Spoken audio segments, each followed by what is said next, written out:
Itsasogorra da arrokalekoa, hego-mendebala da okerrena, goizetik gauera egiten da lan.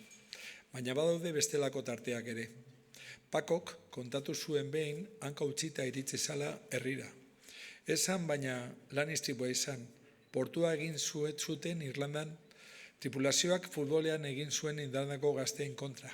Ez zidan esan nork irabazi zuen, arrantzaleek edo ala irlandarrek.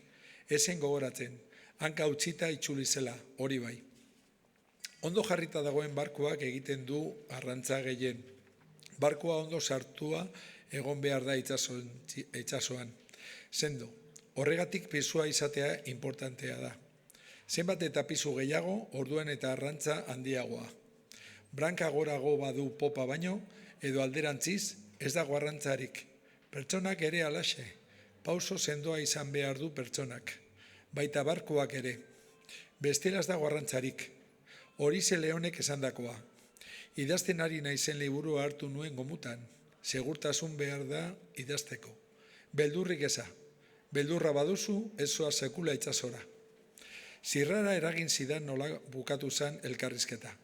Pako, agurtzerakoan, hasierako urteetan handik zehar ibiltzen ziren patroien izenak esaten hasi zen.